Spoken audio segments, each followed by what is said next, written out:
অনেকে আছে না রাগ করে রাস্তা বন্ধ করে দেয়, রাস্তা বন্ধ করে দেয়, পানি বন্ধ করে দেয়, কারেন্ট বন্ধ করে দেয়, এটা বন্ধ করে দেয়, সেটা বন্ধ করে দেয়। বলেন রিজিক বন্ধ করতে পারবে? এই পয়েন্ট, এই জায়গায় যদি আমরা একটু বুঝতে পারি তাহলে হিংসা অর্ধেক শেষ। আওয়াজ দিয়ে বলেন, যার রিজিকে যেটা আছে সেটা যদি সমুদ্রের তলদেশেও থাকে একদিন না একদিন সে পাবে কি পাবে না? আর রিজিকে যদি না থাকে, চোখের সামনে হাতের নাগালে থাকলো সে কখনো পাবে? এই বিশ্বাস যাদের আছে, আপনি রাস্তা বন্ধ করে দিচ্ছেন কেন? তার জন্য এমনও তো হতে পারে সে আপনার বন্ধ করা রাস্তার উপর যদি রবের উপর সন্তুষ্টি থেকে ধৈর্য ধরার মতো ধরতে জানে, আল্লাহ তার তকদিরে এরকম 10টা রাস্তা কিনার তৌফিক তাকে দান করে দিবেন। এরকম মানুষ আপনাদের এলাকায় জোরে বলেন না। আমার মাইকের আওয়াজ শুনছেন এমন অনেক ভাই বোন আছেন, হয়তো আমার সাথে একমত হবেন। একটা সময় জীবন এমন গিয়েছে, এক বেলা খাবার জুগাইলে আরেক বেলা নিয়ে টেনশন করতে হতো। আজকে সে ভাইয়ের ঘরের মধ্যে দেখেন বাজারের অভাব নাই, ফ্রিজ ভর্তি বাজার আছে, পকেট ভর্তি টাকা আছে। জিজ্ঞেস করুন, উনি বলবে আমি পরিশ্রম করেছি, রবের উপর ভরসা রেখে করেছি। সুবহানাল্লাহ। আমি কখনো হার মানি নাই, আমি কখনো ব্যঙ্গে যাই নাই। জীবনের প্রত্যেকটা পরিস্থিতিতে আমি আলহামদুলিল্লাহ বলে রবের শুকরিয়া করে করে রবের উপর সন্তুষ্টি রেখে চোখ বন্ধ করে পথ চলতে গিয়েছি। আমার রাস্তা বন্ধ করে দেনেওয়ালা রাস্তা বন্ধ করে দিয়েছে, পানি বন্ধ করনেওয়ালা পানি বন্ধ করেছে। কিন্তু আমার ধৈর্য আমাকে এমন মকামে পৌঁছায় দিয়েছে, বন্ধকারীরা নিচে পড়ে আছে, এখন আমাকে আল্লাহ তাদের উপরে তুলে দিয়েছে। এমনও রেকর্ড আছে না নাই? সেজন্য কথাই আছে, ধৈর্য ধারণকারী কখনো ফেল যায় না। সুবহানাল্লাহ কি বলা যাবে? নবীজির দরবারে একজন আসছে, ক্ষুধার্ত মানুষ, খাই নাই। ইয়া রাসূলুল্লাহ, খাবার? নবীজি বলে যে আমি নিজেও তো খাই নাই। একটু জোরে বলেন না ভাই, একটু মনোযোগ দিবেন প্লিজ, সবার মনোযোগ চাচ্ছি। বিশেষ করে আমার ইয়াং জেনারেশন ভাইয়েরা, কেমন নবী পেয়েছি আমরা। কে ক্ষুধার্ত জানেন? যিনি বললে জান্নাত থেকে খাবার চলে আসে।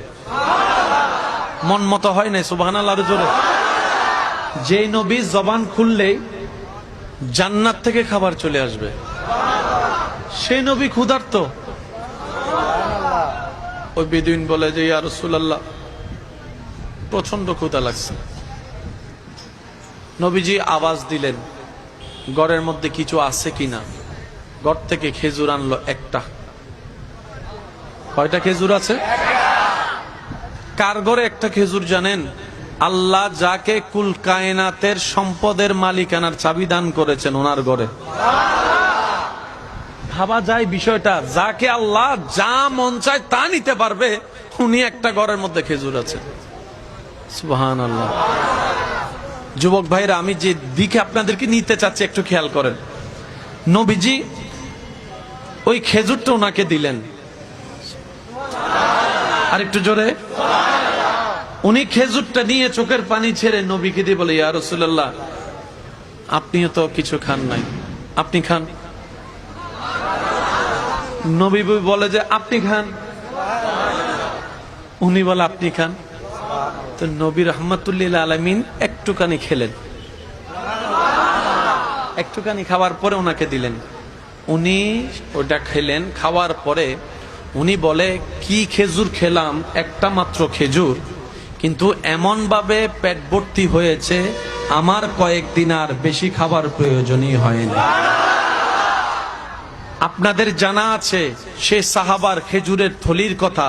নবী যেখানে দোয়া করে দিয়েছেন, দীর্ঘ অনেক বছর চোখ বন্ধ করে হাত ঢুকাতো, ওখান থেকে যা উত্তর দিতে থাকতো, থলির মধ্যে খাজুর কখনো শেষ হয় নাই। সুবহানাল্লাহ। সকলেরই জানা আছে আবু হুরায়রা রাদিয়াল্লাহু তাআলা আনহু সেই দুধের ঘটনা। এক গ্লাস দুধ, ক্ষুধার্ত 70 জন, 71 জন, 72 জন। নবীজির দরবারে যখন হাদিয়া এক গ্লাস দুধ আসলো, নবীজি বললেন, আবু হুরায়রা তুমিও ক্ষুধার্ত, আমিও ক্ষুধার্ত, তবে আমার কিছু আশেক পাগল আসহাবে সুফফা ওখানে ক্ষুধার্ত হয়ে পড়ে আছে, একটু তাদেরকে দিয়ে আসো।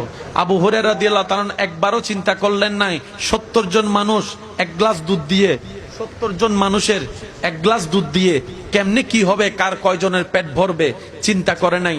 নবী হুকুম দিতে দেরি, আবু হুরায়রা রাদিয়াল্লাহু তাআলা যাইতে দেরি করে নাই, যাইতে দেরি করে নাই। আমরা কল্পনার জগতে প্রশ্ন করলাম 70 জন ক্ষুধার্ত, একটা গ্লাস দুধ, হাউ ক্যান পসিবল? এটা তো কোনোভাবেই সম্ভবপর নয়। একডুক একডুক খেলেও তো 70 জন এক গ্লাস দিয়ে কভার হয় না। আবু হুরায়রা রাদিয়াল্লাহু তাআলা বলেন, আমি সেদিকে তাকাচ্ছি না যেদিকে তোমরা তাকাচ্ছ, আমি আবু হুরায়রা তাকাচ্ছি আমার নবীর হুকুমের দিকে, আমার নবীর আদেশের দিকে।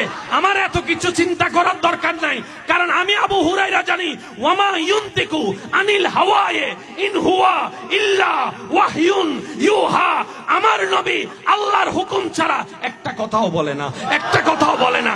আল্লাহ হুকুম দিয়েছেন, নবী বলেছেন, সুতরাং বরকত দেনওয়ালা আল্লাহ, আমার চিন্তা করার দরকার নাই। নবী আদেশ দিয়েছেন, আবু হুরায়রা এক গ্লাস দুধ নিয়ে যাও। আমি গেলাম, খাওয়াতেই শুরু করলাম। একটা গ্লাস দুধ, 70 জন ক্ষুধার্ত, একজনে খেলো বিসমিল্লাহ বলে পেট ভরে গেল, আরেকজনে খেলো, আরেকজনে খেলো। 70 জন দুধ খাওয়ার পরও যেই গ্লাসের দুধ যতটুক ঠিক ততটুকুই রয়ে গেল। এবার সমস্ত সাহাবার যখন পেট ভরে গিয়েছে, ওই আবার এক গ্লাস দুধটা নিয়ে আবু হুরায়রা রাদিয়াল্লাহু তাআলা নবীজির কাছে আসলেন। ওদিকে ক্ষুধার্ত কয়জন দিয়েছেন নবী, উনিও ক্ষুধার্ত। আবু হুরায়রা রাদিয়াল্লাহু তাআলা নবীজি বলেছেন, গেলেন, খাওয়ালেন, চলে আসলেন। নবী বললেন, আবু হুরায়রা তুমি খাও নাই? আবু হুরায়রা বলে, ইয়া রাসূলুল্লাহ, আপনি তো খাওয়াইতে বলেছেন, খাইতে তো বলেন নাই। আমার ক্ষুধা থাক আর যা থাক, আপনি তো খাইতে বলেন না, সুতরাং খাই কেমনে? নবী মুস্কি হাসি বলে, আবু হুরায়রা খেতে থাকো, খেতে থাকো, যতক্ষণ তোমার ক্ষুধা নিবারণ না হয়। সুবহানাল্লাহ। খেতে থাকো, রবের নাম নিয়ে খেতে থাকো। আবু হুরায়রা রাদিয়াল্লাহু তাআলা বিসমিল্লাহ বলে খাওয়া শুরু করলেন। নবী বলে, আবার খাও। আবার খেলেন, আবার খাও, আবার খেলেন। খাইতে খাইতে খাইতে শেষ পর্যন্ত আবু হুরায়রা রাদিয়াল্লাহু তাআলা বলে, ইয়া রাসূলুল্লাহ, ইয়া রাসূলুল্লাহ, ইয়া রাসূলুল্লাহ, সুবহানাল্লাহ, ইয়া রাসূলুল্লাহ, আর পারবো না। এবার নবীজি নবুয়তের হাতে আল্লাহর হুকুমে দুধের গ্লাসটা নিয়ে পান করলেন, দুধ।